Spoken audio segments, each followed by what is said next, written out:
Taib, nikmat yang lebih tinggi dari harta itu apa? Ibu-ibu, apa nikmat yang lebih tinggi dari harta? Nikmat sehat. Nikmat sehat. Ada satu orang Jember, orang kaya di Jember dia. Dia sakit dan harus berobat ke Singapura. Berangkat ke Singapura karena orang berduit. Singapura 2 pekan habis 10 M. Yang kalau mungkin kita bekerja sampai mati tidak oleh 10 M.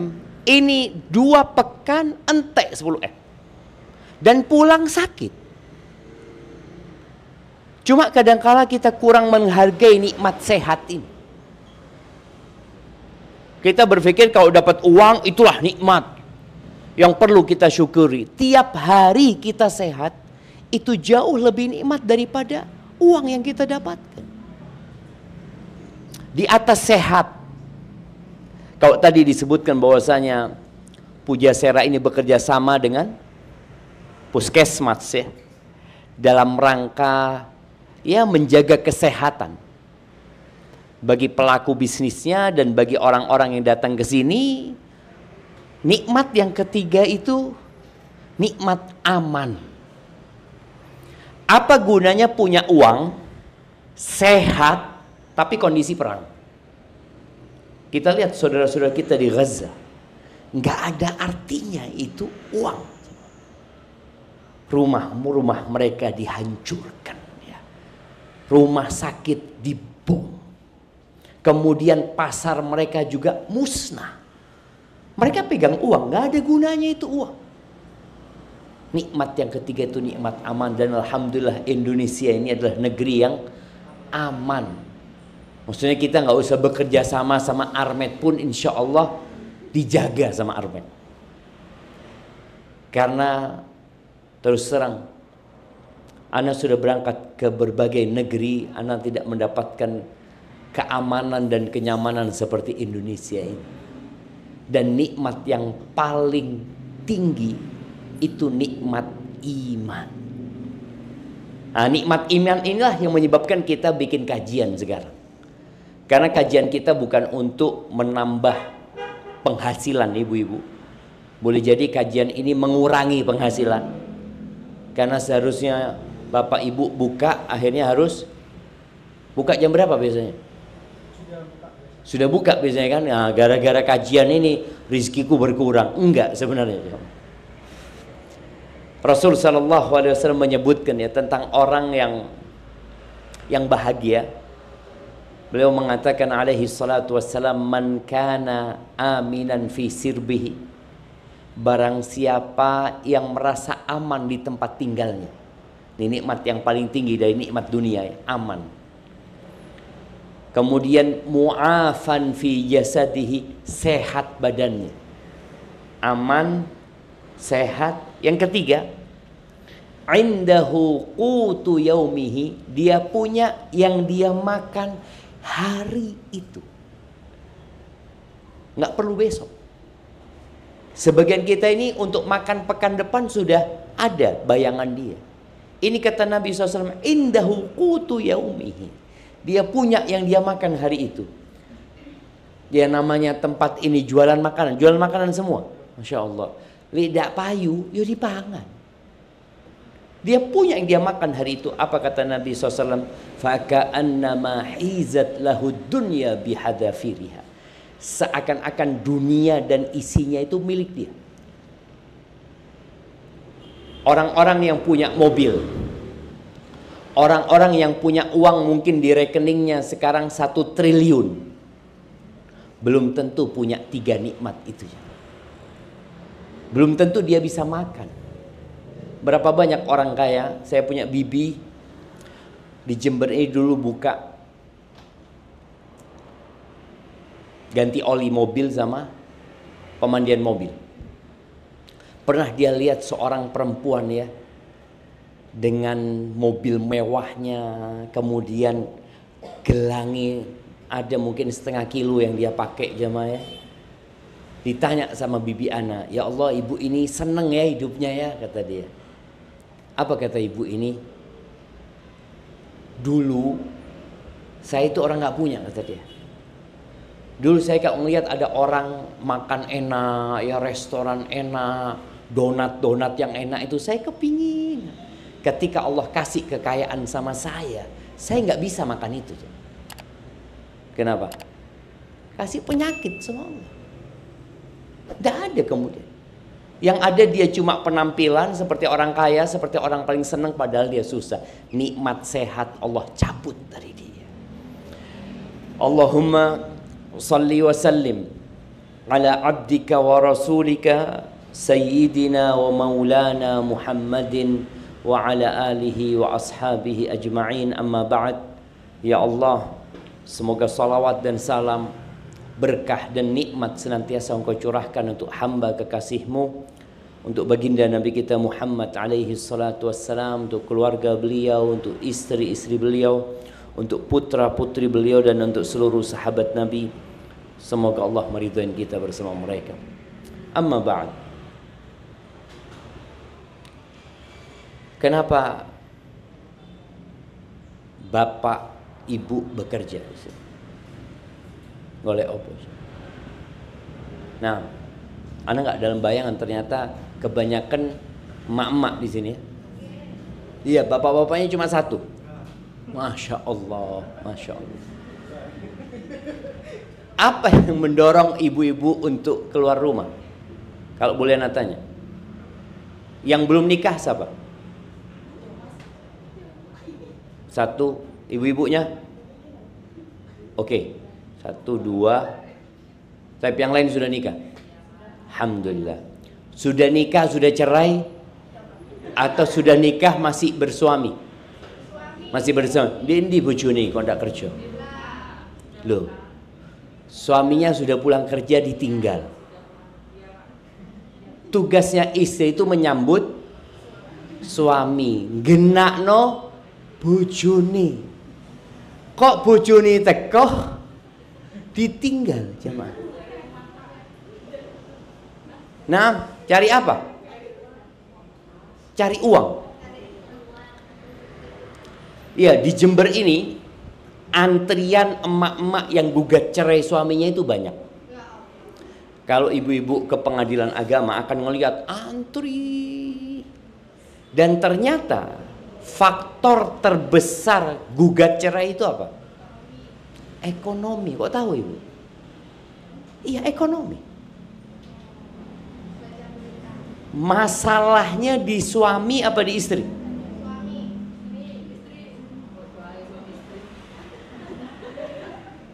Iya, masalahnya di hati sebenarnya. Masalahnya di hati. Ketika seorang tidak ridho dengan apa yang Allah berikan, ketika seorang melihat kepada tetangganya yang lebih senang, ketika matanya memandang kepada yang lebih di atas dia dari sisi ekonomi, maka dia akan jadi orang yang menderita. Dia berpikir kalau saya cerai, saya pisah, saya akan jadi orang yang hidupnya nyaman. Enggak. Karena kebahagiaan itu bukan di harta. Kalau kebahagiaan itu di harta, berarti cuma orang kaya yang bahagia. Orang miskin tidak akan pernah bahagia. Berarti Allah nggak adil. Sedangkan kita lihat jumlah orang kaya dan orang miskin lebih banyak orang kaya. Berarti kebanyakan penduduk Indonesia ini nggak bahagia. Ternyata tidak. Kebahagiaan itu letaknya bukan di harta. Kebahagiaan itu letaknya bukan di popularitas. Sekarang ya banyak perempuan-perempuan ya, kalau nganggur pasang handphone terus joget-joget. Kadang-kala anak lihat ya, di mana di Jember ini ada emak-emak taruh kamera joget-joget. Cari apa dia jemaah? Dia cari popularitas. Jadi dia cari ketenaran. Dia pikir dengan banyak yang kenal dia jadi bahagia. Enggak. Artis-artis di Korea itu banyak bunuh diri. Maka ketahuilah bahwa kita diciptakan oleh Allah untuk satu tujuan. Apa tujuan? Rizki itu sudah ditanggung. Kalau tujuan kita kerja, kita sama aja dengan sapi atau kerbau. Allah menciptakan kerbau buat kita. Allah menciptakan ayam yang kita makan tiap hari itu buat kita. Allah menciptakan ikan-ikan di lautan buat kita. Makanya manusia itu tiap hari berangkat ke lautan. Dia berburu ikan, jutaan ikan ditangkap, tapi tetap Allah kasih. Siapa yang ngasih makan ikan di lautan? Allah Azza wa Jalla. Sedangkan Allah menciptakan manusia untuk beribadah kepada Allah Azza wa Jalla. Jadi Allah menciptakan dunia ini untuk kita, agar kita bisa menikmati apa yang Allah ciptakan dalam rangka mengabdi kepada Allah Subhanahu wa taala. Allah mengatakan, "Wa ma khalaqtul jinna wal insa illa liya'budun." Tidaklah aku ciptakan bangsa jin dan manusia kecuali untuk mengabdi kepadaku. Ma uridu minhum min rizqin, kata. Aku nggak butuh mereka kerja untuk kasih rizki sama Allah. Kita lihat ya, di beberapa agama lain itu mereka memberikan sesajen kepada Tuhan-Tuhan mereka. Kata Allah, ma urid, aku nggak mau gitu. Mereka bekerja mengumpulkan uang kemudian dijadikan sesajen. La ma uridu minhum min rizqin wa ma uridu an yut'imun. Aku juga nggak butuh mereka kasih makan aku. Siapa yang ngasih rizki? Innallaha huwar razzaq dzul quwwatil matin. Sesungguhnya Allah itu maha pemberi rizki dan Allah yang maha kuat dan maha perkasa. Maka ahibati fillah, ana ingin semua pada hari ini merenungkan satu surat. Insya Allah surat ini semua hafal. Surat itu surat Al-Asr. Wal asri, apa artinya? Demi waktu asar atau demi masa. Di Al-Quran kita akan mendapatkan wal fajri, demi waktu fajar. Kemudian wadduha, demi waktu duha. Ketemu wal asri, demi waktu asar atau demi waktu. Innal insana lafi khusri. Allah menyebutkan semua manusia itu berada dalam kerugian. Ketika Allah menyebutkan wal asri, wadduha, wal fajri, itu untuk mengingatkan kita pentingnya waktu. Modal orang hidup itu waktu apa harta? Waktu. Orang kalau waktunya habis, selesai sudah. Walaupun masih punya uang dia 10 juta. Walaupun dia masih punya rumah yang atas nama dia, dia punya motor atas nama dia, bahkan mungkin dia punya tanah di berbagai tempat di Jember ini, tapi waktunya habis, selesai. Uang yang hilang bisa dicari, tapi waktu yang hilang tidak pernah akan kembali. Ana punya teman di Surabaya, dia pernah bangkrut. Kerjanya di Jember, dia punya kerjaan di Jember.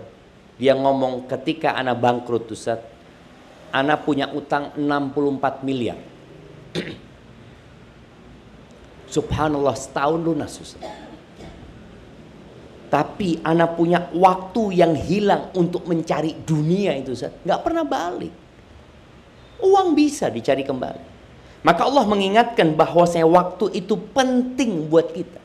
Dan hendaklah setiap kita bermuhasabah, umurku piro saiki. Ibu-ibu tahu surat Juz Amma itu berapa surat? Juz Amma. Tahu Juz Amma? Iya. Juz Amma itu dimulai dari Amma yatasaalun sampai An-Nas. Ada berapa surat? Nah, Al-Quran itu berapa surat? Ibu tanya sama Mbah Google, golek pirang surat. Al-Quran itu 114 surat. Berapa surat? 114. Juz Amma itu juz ke-30, itu 37 surat. Paling tidak nih pelaku bisnis yang umurnya 37 tahun hafal Juz Amma. Apa nggak bisa setahun sekali hafal satu surat? Tiap tahun hafal satu surat. Bisa nggak? Sangat bisa. Kalau mau. Tapi kita kan nggak mau. Kita beranggapan apa sih manfaatnya? Apa sih gunanya? Lu pikirkan dunia ini apa gunanya? Semua akan ditinggalkan.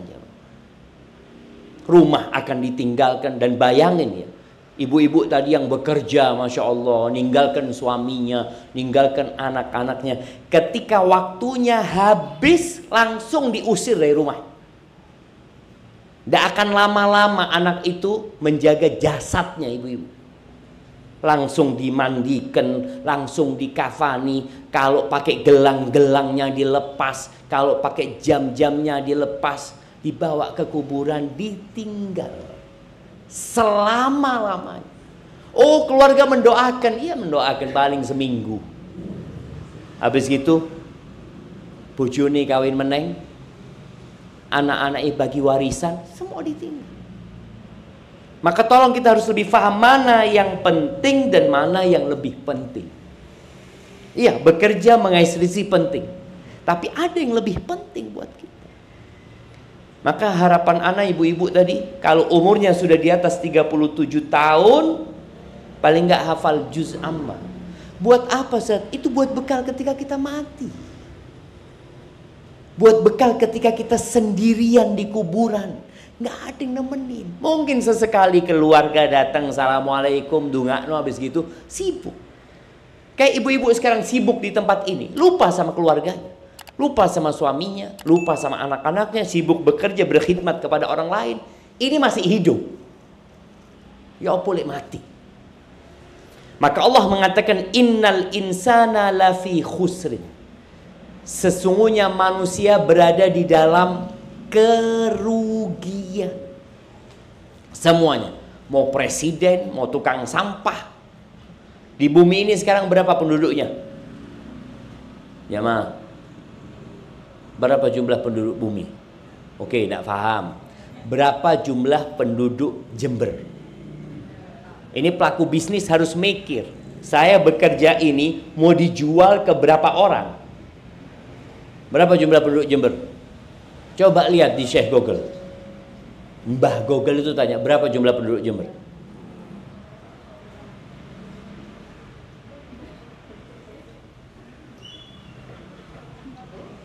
Nah, berapa?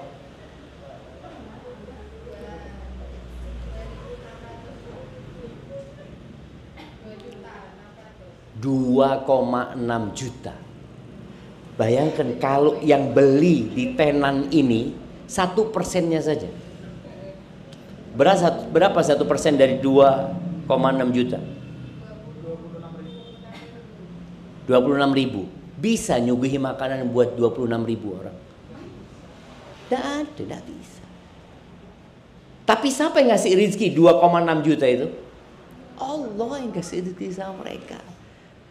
Allah menyebutkan semua orang yang ada di Jember, yang ada di Pulau Jawa, yang ada di Indonesia, yang ada di Asia, yang ada di semua benua yang sekarang jumlahnya mungkin 8 miliar manusia, itu semua di dalam kerugian.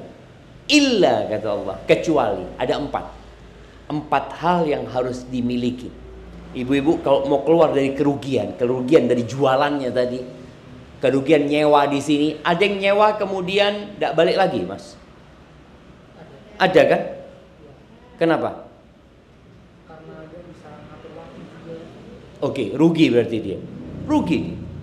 Baik, sekarang kalau bicara rugi, ternyata ada 4 hal supaya nggak rugi. Nggak rugi di tenan kita, nggak rugi di rumah kita, nggak rugi keluarga kita, nggak rugi ketika kita mati meninggalkan dunia. Yang pertama kata Allah, illalladzina amanu. Kecuali orang-orang yang beriman. Dan iman ini landasannya adalah ilmu. Ya gimana kalau kita mau beriman tapi kita nggak pernah belajar? Ada penyakit namanya iri dan dengki. Ini jualannya nggak ada yang sama, Mas. Beda-beda. Delok tonggone kok rame yo. Kok enggak dukun yo. Serame dia. Iya. Ketika iman lemah dan boleh jadi dia akan berangkat ke dukun. Ketika konsep rizki yang berkaitan dengan iman, tadi kita sampaikan Pemberi rizki siapa? Allah Azza wa Jalla. Tapi sebagian orang masih berangkat ke dukun. Masih cari penglaris. Di Jember ini di mana tempat penglaris? Hah? Di mana? Oh, belum tahu.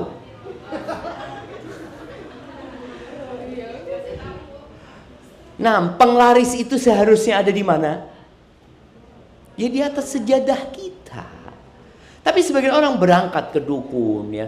Ada yang ke gunung, ada yang ke pantai, ada yang ke tempat-tempat yang keramat. Karena dia berpikir di tempat itulah ada rizki. Lah, maka di sini kita perlu belajar tentang konsep rizki.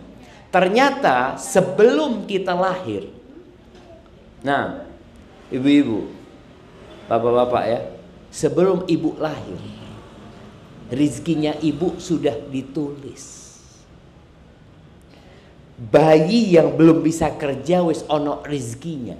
Jangan bicara bayi. Rizki ini nggak berkaitan dengan ijazah ya. Jangan berpikir kalau lulus SD sama lulus kuliah rizki ini luwih akeh yang kuliah. Enggak. Rizki itu tidak berkaitan dengan kepintaran. Jangan pikir wong pinter iku akeh rizkinya. Lu tidak. Kalau rizki itu berkaitan dengan kecerdasan dan kepintaran, bagaimana dengan sapi yang tidak pernah sekolah? Bagaimana dengan lalat yang tidak pernah sekolah? Allah itu bukan hanya ngasih rizki manusia ya. Semut pun Allah kasih rizki. Burung-burung yang kita lihat, yang kadangkala kalau sudah musim hujan kayak gini, makan di mana burung itu? Dia berpikir aku nggak bisa cari. Enggak ada rizki. Maka kita harus menumbuhkan keimanan di diri kita bahwa pemberi rizki itu adalah Allah. Dan di antara nama Allah itu adalah Ar-Razzaq. Jadi ketika ibu merasa sepi, kok sepi ya, maka mulai dia panggil ya Razzaq, urzuqni. Ya Razzaq, kasih rizki aku ya Allah. Mudahkan urusanku ya Allah. Iri dengki nggak akan ada dalam hati, karena tahu rizkinya aku nggak akan tertukar dengan rizki tetangga. Jemaah, mudah-mudahan ya, mudah-mudahan Pujasera ini penuh dengan keimanan, sehingga berkah itu meliputi semuanya. Tapi kalau sudah ada iri dan dengki, rizki itu akan mulai hilang nantinya, karena Allah murka. Ini kejadian di kota Madinah. Anak ketika kuliah di Madinah, Syekh itu cerita. Jadi kejadian ini mungkin 50 tahun yang lalu. Dia mengatakan dulu, kata dia, orang-orang di pasar itu jualannya sama. Nah kayak Pujasera ini. Jualan di pasar itu yang jualan sayur-sayur toh. Yang jualan pecah belah. Memang sudah diatur seperti itu mereka itu. Mereka sebelum buka, mereka sarapannya bareng-bareng. Bareng-bareng, duduk bareng, sarapan. Mereka kemudian selesai sarapan, yuk bismillah buka. Baru buka tokonya masing-masing. Biasanya toko yang paling rame itu toko yang pertama. Karena orang masuk pasar itu, ya nggak mau capek-capek dia. Ya sudah, dia mau beli gelas ya di toko ini sudah. Dia masuk ke sana, beli, dilayani. Kemudian kalau ada pelanggan kedua, itu ditolak. Dia mengatakan ke toko sebelah, alhamdulillah aku sudah dapat rezeki.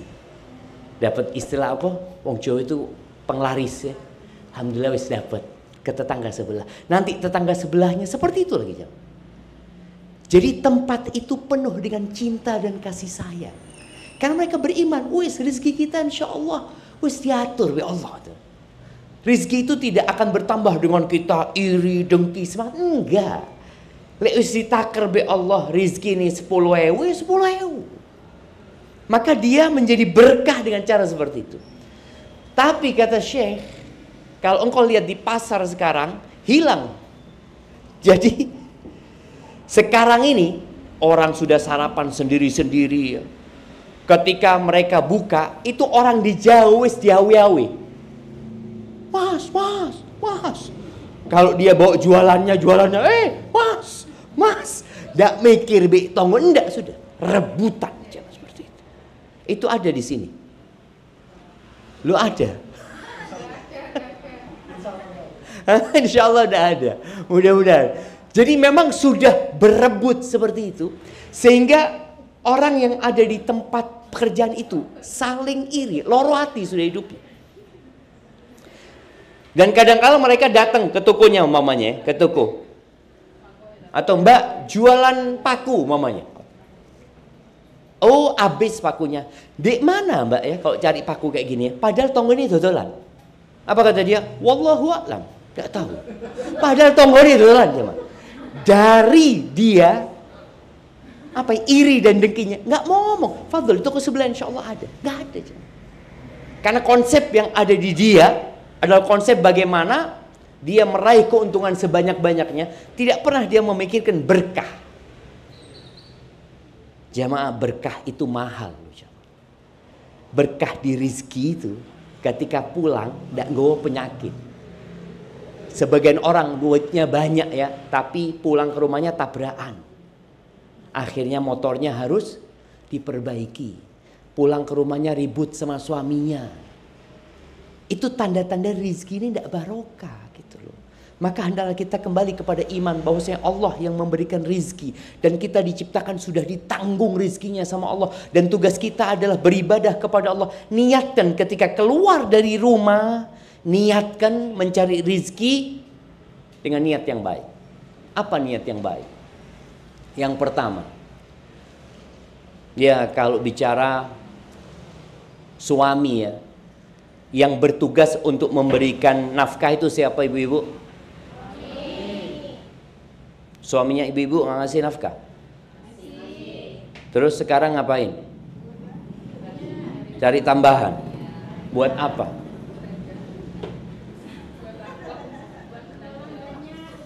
Buat apa? Pengeluaran banyak. Iya, bendino online. Banyak pengeluaran. Baik. Niat mencari rezeki. Ini dari awal tadi kita bicara. Ada 4 kriteria agar orang tidak merugi. Yang pertama adalah ilmu. Ilmu yang menjadi landasan keimanan. Hendaklah semua memperbaiki niatnya. Rasul SAW ketika melihat seorang laki-laki bekerja dengan semangat, dengan sungguh-sungguh, maka Nabi SAW mengatakan kepada para sahabatnya, kalau orang ini keluar rumah bekerja dalam rangka memberikan nafkah kepada anak-anaknya yang masih kecil. Niatnya itu ngasih nafkah. Fahuwa fi sabilillah. Maka orang ini di jalan Allah. Kalau dia mati insya Allah mati baik. Karena dia di jalan Allah Azza wa Jalla. Yang kedua.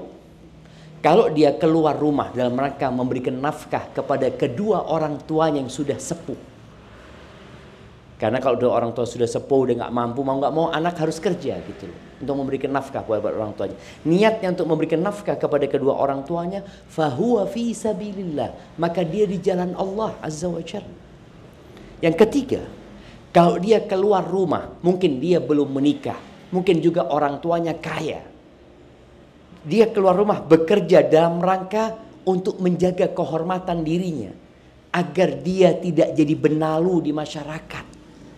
Agar dia tidak makan haram, agar dia tidak jadi beban di keluarganya. Aku kerja supaya nggak ngerepotin keluarganya, menjaga kehormatan dirinya. Kata Nabi SAW, fahuwa fi sabilillah, maka orang ini di jalan Allah. Yang keempat, tapi kalau dia keluar rumah kerja, mengais rezeki dalam rangka berbangga-banggaan dengan hartanya, mau ganti sepeda motor sing luwe api karena tonggone baru beli sepeda motor. Ada yang kerja seperti itu coba. Ngelihat tetangganya rumahnya direnovasi, maka dia daftar kerja ke Korea, ke Taiwan, ke Malaysia. Tujuannya untuk berbangga-banggaan, bukan untuk memberikan nafkah, tidak. Kata Nabi SAW, fahuwa fi sabilis syaitan, maka orang ini di jalannya setan. Maka coba, kenapa ibu-ibu kerja? Kalau tujuannya tadi untuk kesenangan ternyata, untuk berbangga-banggaan, Karena kadangkala kita ngelihat tonggo ganti sepeda motor, kita loro telung dino. Periksa ke dokter, kenapa? Nggak ono katanya. Terakhir kasih tahu tetangganya baru ganti motor. Oh, ada hasut, ada iri. Maka tolong semuanya memperhatikan. Kenapa dia bekerja? Dan pentingnya ilmu ini, ya ilmu dagang umpamanya. Harus belajar. Makanya kenapa pihak manajemen tempat ini berusaha untuk memberikan ilmu. Karena tujuannya untuk kebaikannya ya para tenan di sini. Bagaimana pulang berkah. Dia tidak melakukan penipuan. Dia tidak melakukan perbuatan yang dibenci oleh Allah Azza wa Jalla. Dia tahu mana yang halal dan mana yang haram. Ibu-ibu tahu Taman Gading? Tahu? Di sebelah Taman Gading itu, atau setelah Taman Gading, itu ada pabrik roti di sana. Tahu ya?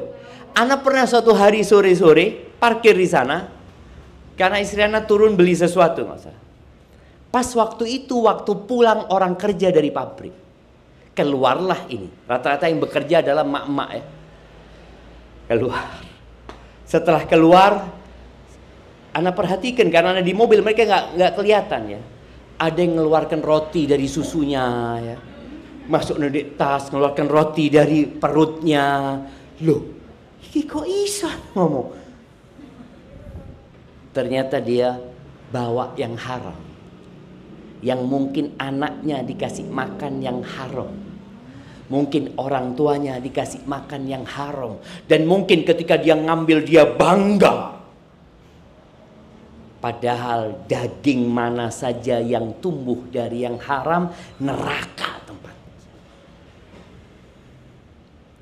Maka mohon nanti ya, ini kajian perdana. Nanti ada kajian lanjutan yang akan membahas mana yang boleh dan mana yang tidak boleh.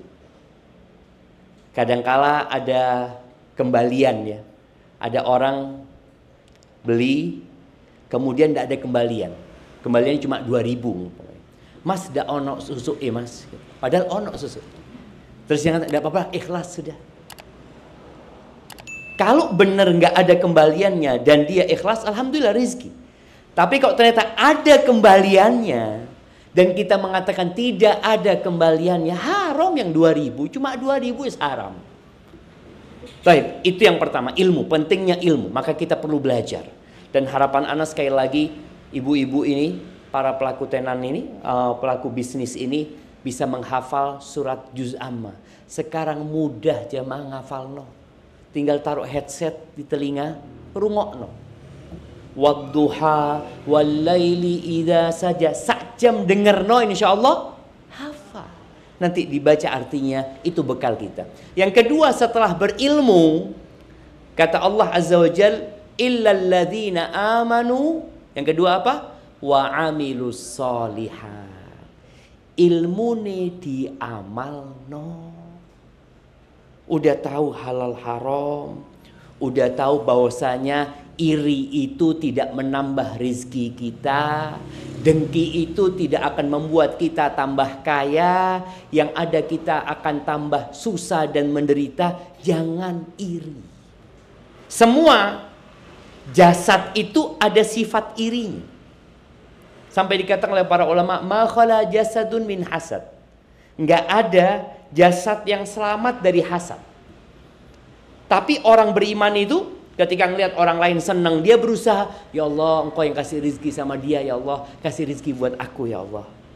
Jadi enggak ada pikiran buruk kepada orang itu, enggak ada suudzon sama orang itu. Dia selalu berbaik sangka sama orang lain karena dia punya ilmunya. Maka tolong diamalkan. Dan di antara yang perlu diamalkan buat kita semua itu, baca zikir pagi petang. Baca. Di antara yang kita baca itu, baca 3 surat terakhir ya. Qul huwallahu ahad, Qul a'udzu birabbil falaq, Qul a'udzu birabbin nas. Di di al-falaq ini, di terakhir, apa yang kita baca? Wa min syarri hasidin idza hasad. Dan aku berlindung kepadamu ya Allah dari kejahatan orang-orang yang hasad apabila melancarkan hasadnya. Baik. Di ayat sebelumnya apa Allah katakan? Wa min syarrin naffatsati fil uqad. Dan aku berlindung dari wanita-wanita penyihir. Ya, yang dia meniupkan di buhul-buhul. Karena boleh jadi orang-orang yang iri itu akan melakukan sihir, akan berangkat ke dukun. Dan memang yang paling berat itu jual makanan. Sihirnya kuat. Anak punya bibi, punya restoran dulu. Awalnya rame, habis gitu sepi. Setiap mobil turun, naik lagi. Turun, naik lagi. Ketika ditanya, loh kenapa bu? Loh tutup kata dia. Jadi sihirnya itu membuat tokonya seakan-akan tutup, nggak kelihatan. Maka tolong baca itu. Jangan kita kemudian melakukan sihir lagi, berangkat ke dukun. Kemudian yang ketiga jemaah. Yang ketiga yang perlu kita lakukan itu adalah watawasau bil haq. Saling menasehati dalam kebaikan. Lihat temennya nggak sholat, loh ayo nggak sembahyang. Perempuan ini banyak alasan kalau nggak sholat. Apa alasannya? Oh, sedang datang bulan, padahal nggak datang bulan. Ditelok, saulan ndak sembahyang ngomong iki. Datang bulan, saulan penuh. Mungkin nifas, padahal ndak dua anak gitu.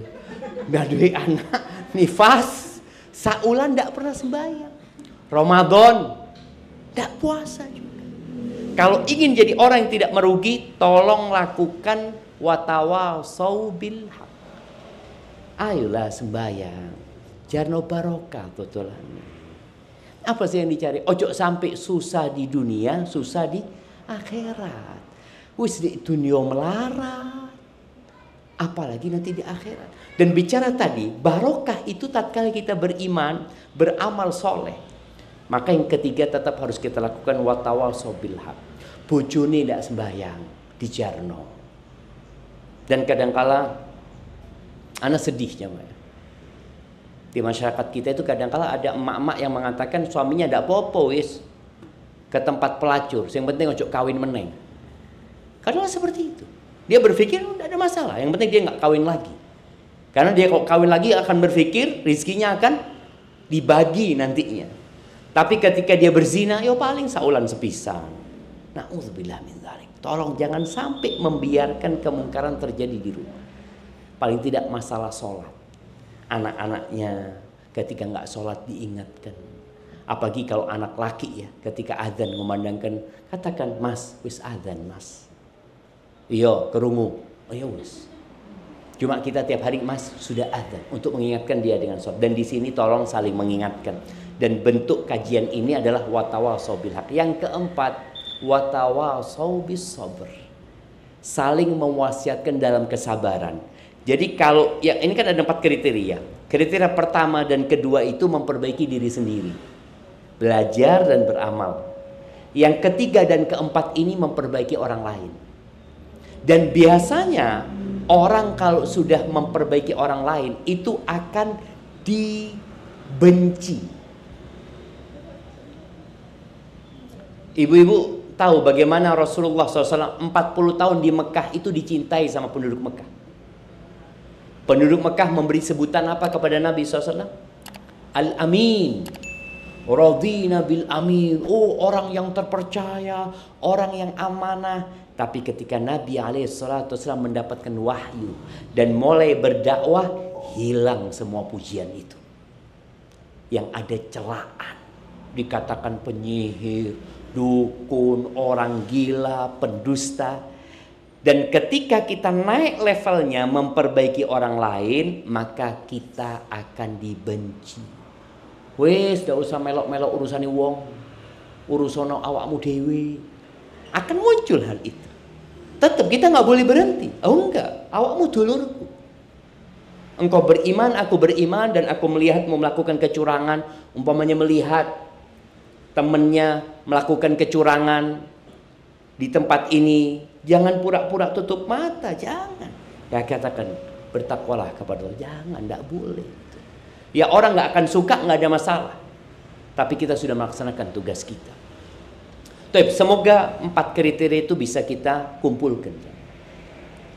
Lalu jamaah berkaitan dengan hubungan antara anak buah dengan atasan. Hubungan antara pembantu dengan pemilik.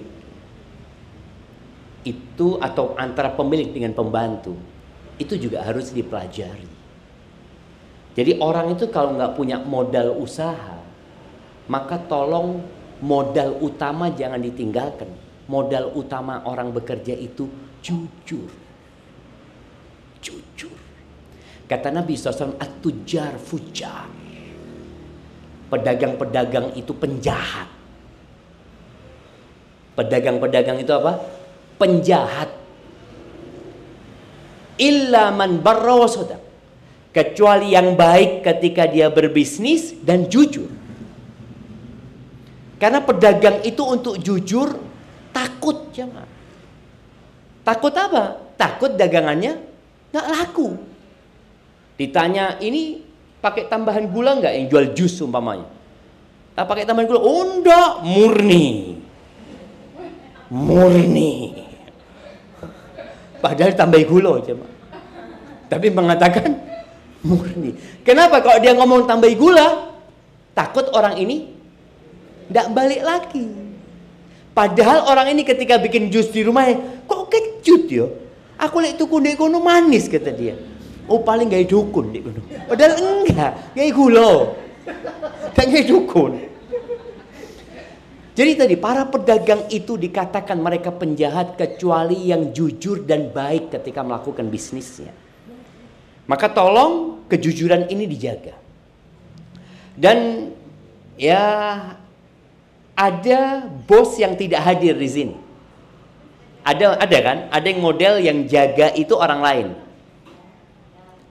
Maka dituntut kejujuran dia itu lebih lagi. Tapi kalau bos ya mau nggak mau karena dia sendiri yang punya, dia yang jualan, maka dia akan berusaha untuk sejujur-jujurnya kepada diri sendiri. Dan orang yang menjalankan amanah ini berkah lagi rizkinya nanti. Dan itu mungkin yang Ana dapat sampaikan nanti untuk pembahasan halal haram pada kesempatan yang lainnya. Ana akan buka sesi tanya jawab buat jamaah yang hadir di sini atau buat para pelaku bisnis, dan Ana bersyukur sekali jamaah bisa menyampaikan ini kepada orang-orang yang mungkin kalau pengajian di masjid tidak teko. Kenapa? Karena sih dodolan. Dia nggak bisa. Tapi karena ini diwajibkan, diwajibkan. Tidak wajib hadir. Kalau bisa hadir. Kalau setiap kajian berapa kali nggak hadir, dikasih catatan merah gitu kan. Jadi terpaksa teko, terpaksa harus hadir. Tapi nggak ada masalah. Ada orang yang masuk surga itu dipaksa, zaman. Dipaksa. Mudah-mudahan dengan hal seperti ini kita bisa lebih termotivasi untuk belajar lagi. Baik, silakan kalau ada pertanyaan, monggo. Nah,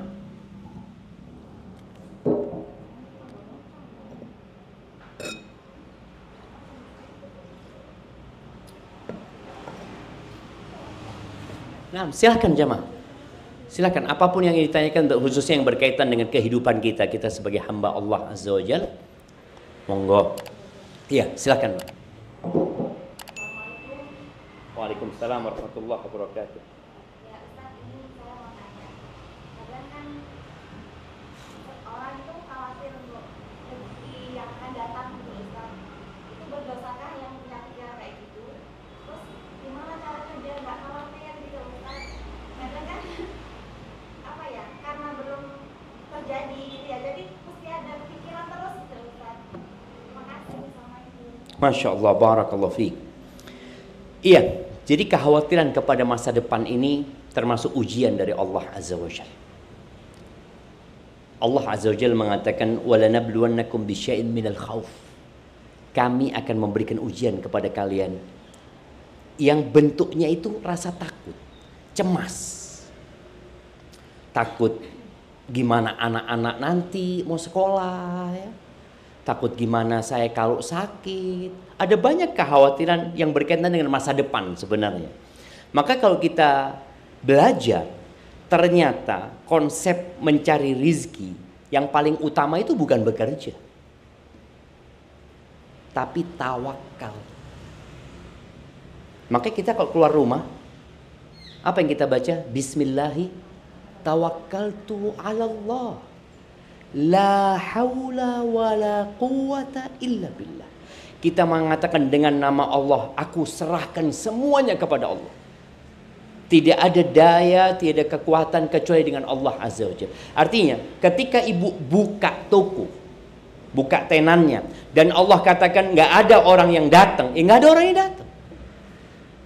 Mau kita buka sebelum subuh, mau kita buka sampai tengah malam, tapi Allah katakan nggak ada yang datang ke toko itu, nggak ada yang datang. Maka kita harus benar-benar menyerahkan semuanya kepada Allah. Dan ketika rizkinya ibu habis, berarti ajalnya datang. Jadi ketika ibu masih punya rizki, ibu nggak akan mati. Pernah melihat orang di rumah sakit ya, tahu-tahu sehat, seger, ya Allah, bapak sehat wes, alhamdulillah. Telepon anak-anaknya, alhamdulillah bapak wes sadar. Bapak kepingin apa pak? Bapak kepingin jus. Jus apa di sini? Ada yang jualan jus di sini? Apa yang ada di sini? Es teler. Bapak kepingin es teler yang di depannya Armet sana. Dibelikan. Makan, mati. Ternyata memang dalam catatan rizkinya, bapak itu masih ada es teler yang belum masuk perutnya. Iya, itu konsep rizki seperti itu. Berarti dia nggak akan mati sampai makan es teler. Itu terjadi. Maka kita harus yakin. Maka tatkala orang bertawakal kepada Allah, dia menyerahkan kepada Allah, dia tenang. Dia akan tenang. Maka besok gimana? Besok ya terserah Allah. Kalau masih ada waktuku, rizkiku ada. Pasti ada. Dan Nabi SAW mengatakan tentang tawakal. Tawakalnya bukan amalan lisan ya. Tawakalnya amalan hati. Jadi jangan pernah oleh ngonosa turu-turuan aja deh oma. Ya enggak. Tawakal itu orang bekerja itu harus tawakal hatinya. Raganya berusaha tapi hatinya bekerja. Raganya berusaha, hatinya menyerahkan kepada Allah. Dia tidak berpikir, oh aku wong sing pinter, pangananku enak. Ini enggak. Mau makanannya seenak apapun, kalau Allah katakan tidak ada rizkinya, enggak ada. Nabi SAW mengatakan, "Lau annakum tawakkaluna 'ala Allah haqqa tawakkulihi." Kalau kalian bertawakal kepada Allah dengan sebenar-benarnya tawakal, la razaqakum kama yarzuqut tayr. Maka Allah akan kasih rizki kepada kalian seperti Allah ngasih rizki kepada burung. Kepada burung. Tagdu khimason. Burung itu punya kulkas. Dia mikir, oh ini sudah musim hujan. Boleh jadi hujan dari pagi sampai sore. Ya apa kalau kita nyimpen makanan hari ini buat besok? Nggak ada.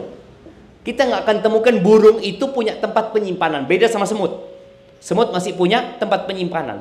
Tapi kata Nabi SAW, Allah akan kasih rizki kepada kalian seperti Allah ngasih rizki kepada burung.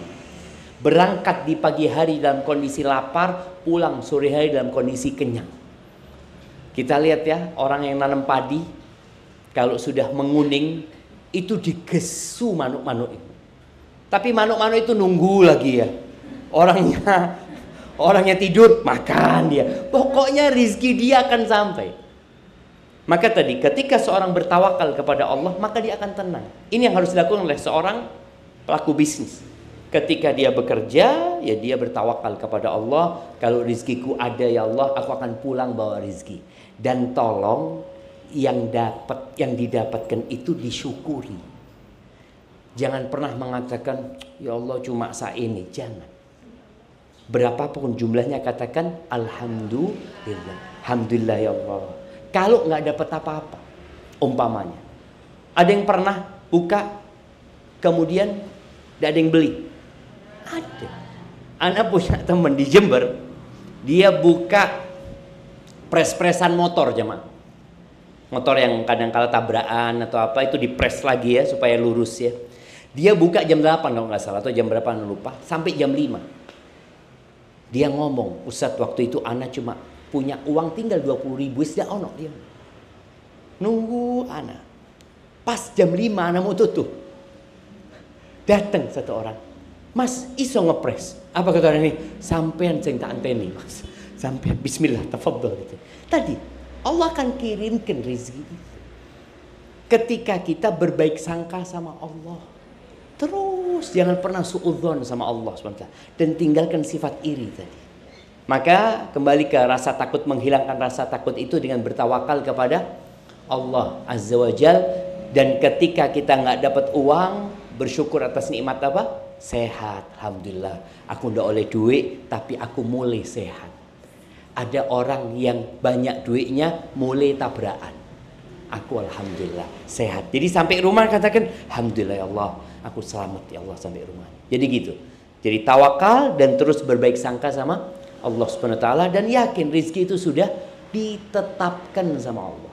Makanya boleh jadi sebagian emak-emak ini keluar rumah karena nggak bersyukur. Suaminya bawa fulus, perak saun mas, aku iso lu ya gitu mas. Itu tidak bersyukur. Ketika nggak bersyukur ya selesai, seperti minum air lautan, nggak akan pernah puas. Dapat berapapun, nggak akan pernah puas. Barakallahu fiik, seperti itu jadi. Dan juga di antara bentuk mencari rezeki ya. Jadi ketika umpamanya nunggu, digunakan buat apa? Sebagian orang dengan adanya handphone sekarang, waktunya habis, nggak ada manfaat. Maka tolong manfaatkan waktu dengan istighfar. Karena di antara pintu rezeki itu istighfar. Baca sudah astagfirullah wa atubu ilaih, astagfirullah wa atubu ilaih. Alhamdulillah, boleh jadi nggak ada yang beli, tapi kita bisa istighfar 1000 kali. Lebih nikmat mana aja? Lek rame ndak iso istighfar. Sampai sembayang pun telat. Boleh jadi yang di sebelahnya ndak dapat uang, tapi dapat istighfar. Pulang dapat istighfar 1000 kali. Yang di sebelahnya rame gowo duit pulang ke rumahnya. Mana yang lebih baik? Istighfar yang dibaca dengan uang yang dibawa pulang. Istighfar lebih baik. Barakallahu fiik. Nah, monggo, sepertinya ini pertanyaan terakhir. Tafadhal. Ada apa? Orang kerja sebagai staf notaris. Nah, jadi setelah udah beberapa tahun kerja staf notaris, dia baru apa? Hijrah, terus dengar kajian, baru dengar kalau ternyata kerja di notaris karena ada perjanjian hutang-hutang dengan bank ada bunganya. Oh, ternyata kerja di notaris ini haram. Gitu. Terus setelah apa? Tanya saran-saran ini kalau mau berhenti gimana? Apa langsung berhenti? Karena kan ada hal-hal yang harus dipertimbangkan. Kayak kalau misalkan udah berhenti, terus nanti makan di rumah gimana? Ya. Terus apa namanya?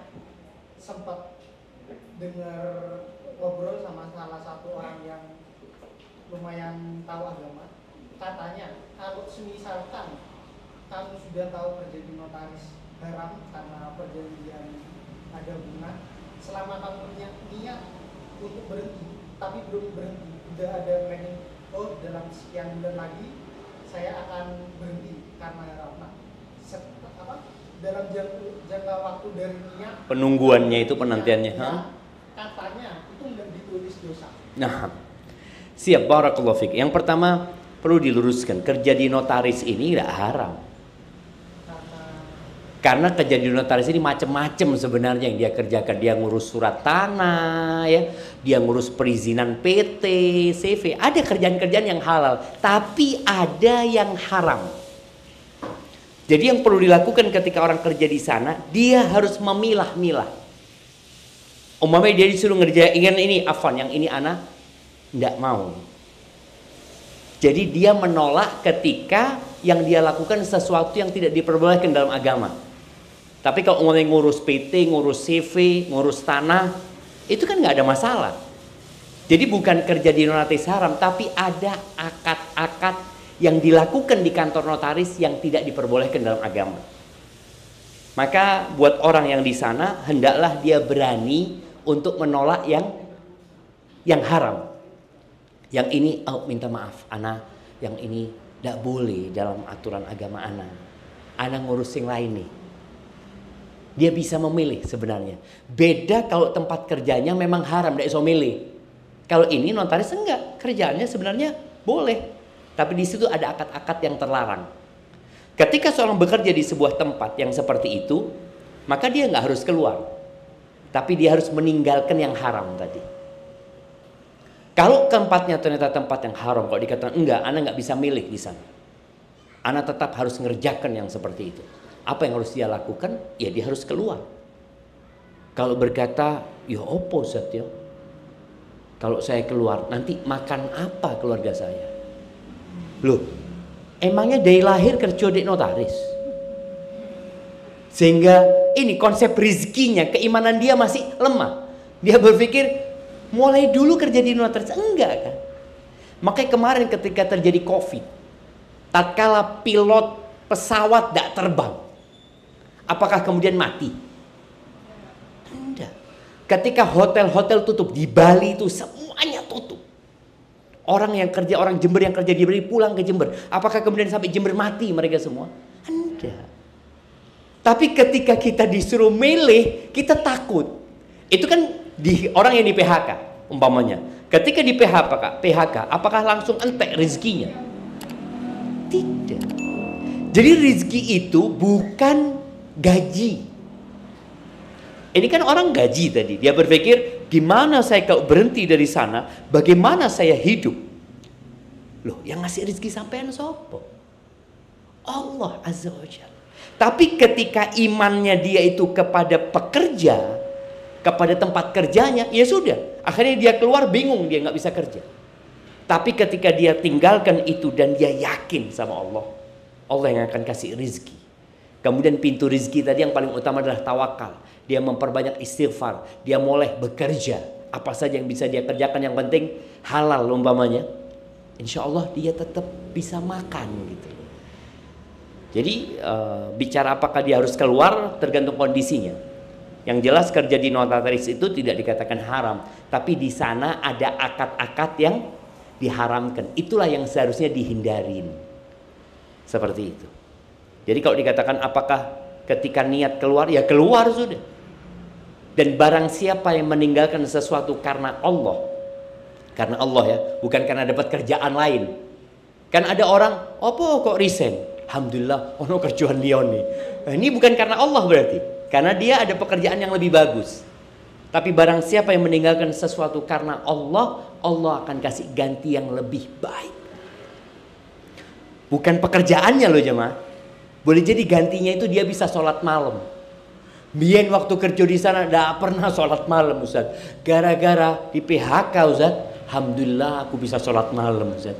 Ini nikmat.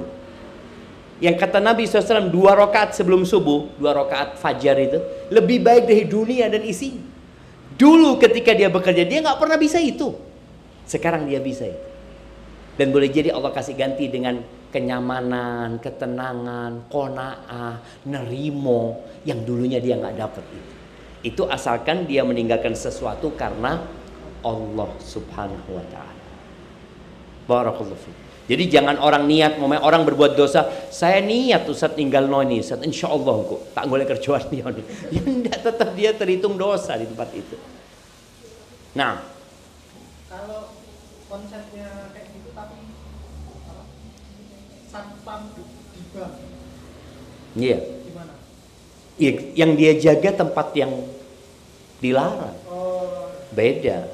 Kalau tadi kan kerjaannya itu sebenarnya kerjaan yang halal, tapi di dalamnya ada unsur yang terlarang. Itu yang seperti itu.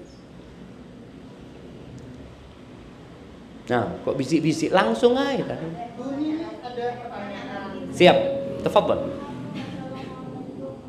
Waalaikumsalam warahmatullahi wabarakatuh. Siap, silahkan.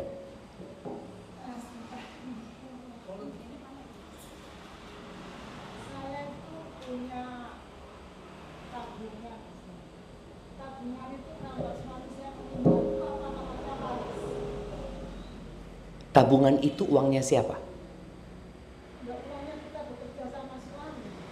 Oh, jadi ibu kerja sama suami, uangnya ditabung bareng-bareng. Dulu tuh punya rumah besar saya jual. Punya siapa rumah itu? Punya saya sama suami. Oke, berarti punya berdua.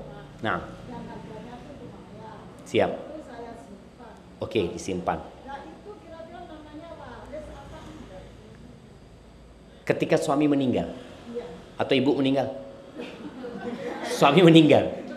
Ketika suami meninggal, yang waris itu yang uangnya suami. Kalau itu kan uangnya dua orang, umpamanya uang itu 100 juta anggap, punya milik dua orang. Berarti yang waris itu dipersentasekan. Punya suami kira-kira masuk rumah itu 60%. Berarti yang 60 juta warisan, yang 40 juta punya ibu. Karena dalam Islam itu dihargai hak milik. Suami punya harta, istri punya harta. Sebaliknya, kalau ternyata istrinya yang meninggal dunia, berarti kan warisan istrinya, berapa milik istrinya? 40%, 40 juta. 40 juta inilah yang warisan. Suami dapat bagian berapa, anak-anak dapat bagian berapa. Seperti itu. Dan ini penting juga jamaah, karena kadangkala ada orang tua yang nggak bagi waris. Karena merasa uangnya dia. Ibu umpamanya ya, suaminya meninggal dunia. Rumah itu padahal rumahnya suami sama istri. Iya kan? Kemudian sang ibu loh, masuk didol ibu sedek gini. Loh, haknya ibu itu cuma separuh. Separuhnya itu haknya ahli waris gitu loh. Jadi yang dibagi itu yang milik ahli waris. Itu sudah mau saya bagi dua Pak Ustadz. Iya. Anak saya yang salah satu anak saya tuh bilang bapak oleh titik. Loh iya memang yang dibagi itu yang bapak, yang punya bapak. Loh warisan ini duit nemu ya. Oh iya. Duit nemu. Jadi warisan ini bukan karena saya kerja ono, mau oleh titik, oleh akeh. Itu gelem alhamdulillah, ndak gelem ya sudah. Jadi rizki itu ada dua. Ada rizki yang dicari, ada rizki yang mencari. Rizki yang dicari itu kayak kita kerja. Tapi rizki yang mencari tahu-tahu ditelepon, bapak mati. Oh bapak mati, warisan nih. Itu ya. Itu rizki yang mencari kita, ndak ono kerja. Jadi kalau anak-anak bicara dapatnya sedikit, ya memang bagian warisan itu yang punyanya bapak. Yang bagiannya ibu ya nunggu ibu meninggal dunia. Seperti itu. Oh, atas nama itu tidak jadi hak milik. Kadangkala kan kita beli mobil ya, masih atas nama orang lain, bukan milik orang lain, tetap punya anak, cuma belum dibalik nama. Atau kalau rumah memang sang suami ngatakan wis atas namamu, umpamanya seperti itu. Tapi kalau itu diberikan kepada ibu, umpamanya iki tak atas namakan dirimu sebagai hadiah dari aku, berarti bukan warisan. Itu hadiah dari suami kepada istrinya. Berarti kalau sudah keluar ini dikasihkan anaknya boleh? Kalau Salah satu anak boleh? gimana? Itu kan atas nama saya. Iya. Terus saya kasihkan anak saya yang laki. Nggak boleh. Nggak boleh. Jadi kalau orang tua mau ngasih sama anaknya harus sama rata. Harus adil. Anaknya dua-duanya harus dikasih. Tiga. Tapi Ustadz yang satu ini bandel, nggak ada urusan. Dia mau bandel, kita harus berlaku adil orang tua. Bandel sih enggak, Ustadz yang dua sudah cukup, sudah mampu. Lah yang satu kan belum. Ya itu artinya kalau bicara dia belum mampu, tapi kan ibu mau ngasih hibah sama anaknya. Iya, tetap harus rata. Karena kalau tidak akan menyebabkan keributan di anak-anak itu. Kecuali ibu ngomong sama anak-anaknya. Ngatakan, nah ibu kepingin ngasih ke adikmu yang paling cilik. Ridho awakmu. Jadi minta keridoan anak-anaknya. Kalau anak-anaknya enggak lah bu, aku juga butuh duit ini itu, ya sudah. Memang kalau bicara pemberian orang tua kepada anaknya harus adil. Seperti itu. Kalau bisa masalah uang, yang separuh punya saya, separuh punya suami. Iya, yang punya yang meninggal itu yang dibagi. Seperti itu. Barakallahu fiik. Nah, kayaknya sudah jam 5 lewat. Insya Allah kita bisa lanjutkan pada pertemuan-pertemuan yang akan datang. Ana kembalikan ke MC, kita berdoa memohon kepada Allah Azza wa Jalla. Allahumma qsim lana min khasyatika ma tahulu bihi bainana wa baina ma'asik, wa min ta'atika ma tuballighuna bihi jannatak, wa min al-yaqini ma tuhawwinu bihi alaina masa'ib ad-dunya, wa matti'na bi asma'ina wa absarina wa quwwatina ma ahyaytana waj'alhu al-waritha minna واجعل ثأرنا على من ظلمنا وانصرنا على من عادانا ولا تجعل مصيبتنا في ديننا ولا تجعل الدنيا أكبر همنا ولا مبلغ علمنا ولا تسلط علينا من لا يرحمنا ربنا آتنا في الدنيا حسنة وفي الآخرة حسنة وقنا عذاب النار وسبحان ربك رب العزة عما يصفون وسلام على المرسلين والحمد لله رب العالمين. Ana kembalikan ke